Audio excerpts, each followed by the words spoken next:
ठाणे से एक बड़ी खबर सामने आ रही है, जहां जियो टैगिंग के बिना करीब 300 पेड़ों की कटाई का आरोप लगाया गया है।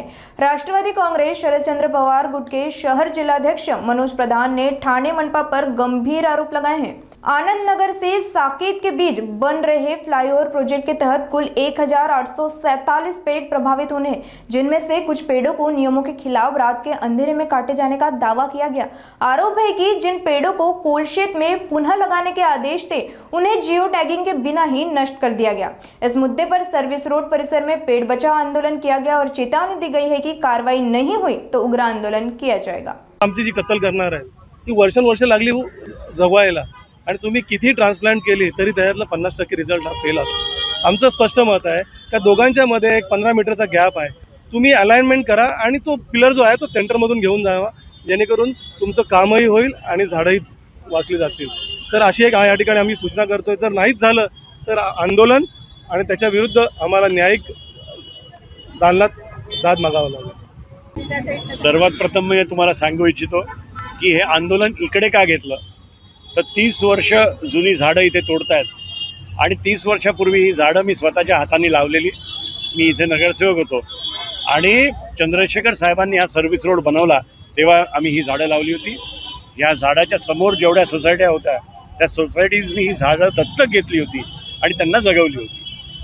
आता आनंदनगर ते साकेत रस्ता बनतोय, त्या रस्त्याच्या विरोधात किंवा कुठल्याही डेव्हलपमेंटच्या विरोधात आम्ही नाही, पण एक बॅलन्स किंवा समतोल आपण साधला पाहिजे आणि तो या ठिकाणी होत असताना आम्हाला दिसत नाही। आज 1800 झाडं या ठिकाणी तोडली जात आहेत आणि कुठलाही SOP किंवा डिरेक्शन्स जे सुप्रीम कोर्टने गाईडलाईन्स दिलेल्या आहेत त्याचा फॉलो होत नाही आहे। नंबरिंग आणि जिओ मार्किंग शिवाय ही झाडं ट्रान्सप्लांट करता येत नाहीत। इथे जिओ मार्किंग केलं पाहिजे, प्लस जिथे तुम्ही झाडं प्लांट करतात तिथे जिओ मार्किंग झालं पाहिजे। दर 6 महिन्यांनी त्याचा ऑडिट झालं पाहिजे। अशा कुठल्याही गोष्टी इथे करण्यात येत नाही आहेत। इथे सरेआम कत्तल होतोय आणि जर जिथे आपण उभे आहोत त्याच्या मागे तुम्हाला मी दाखवू शकतो की मुळाच्या वरतून ती झाडं तोडण्यात येत आहेत आणि त्याच्यावर माती टाकण्यात येत आहे आणि ही मग झाडं तोडून रात्री 2 आणि 3 वाजता त्यांना ट्रकमध्ये टाकून ती फेकण्यात येत आहेत। आज खऱ्या अर्थाने ग्लोबल वॉर्मिंगचा विषय पुऱ्या जगात आहे आणि त्याची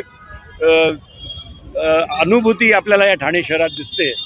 तुम्ही विचार करा की AQI इंडेक्स ह्या आठवड्यात ठाणे शहराचा 305 होतं, म्हणजे लवकरच आपण दिल्लीच्या दिशेने जातोय असं मला वाटायला लागलं। तसं आज 12 फेब्रुवारीला आज 35 डिग्री टेम्परेचर आहे। म्हणजे तुम्ही विचार करा की एप्रिल आणि मेमध्ये ह्या ठाणे शहरामध्ये काय हालत होणार आहे। त्यामुळे आपल्या माध्यमातून मी 2 गोष्टी सांगू इच्छितो की जे अधिकारी ह्या ठेकेदाराला मागे टाकतायत त्यांना ही चेतावणी आहे की हे सहन केलं जाणार नाही। जिओ टॅगिंग केल्याशिवाय एकही झाड कापता कामा नाही।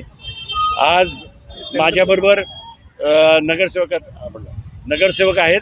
मी ज्या पद्धतीने रस्त्यावर आंदोलन करणार आहे, आमचे नगरसेवक आमच्याबरोबर आहेत, ते लक्षवेधी टाकून महानगरपालिकेच्या फोरममध्ये ते उचलणार आहेत आणि सुधीरचा एक सुझाव आहे तेही तुम्ही ऐकून घ्या।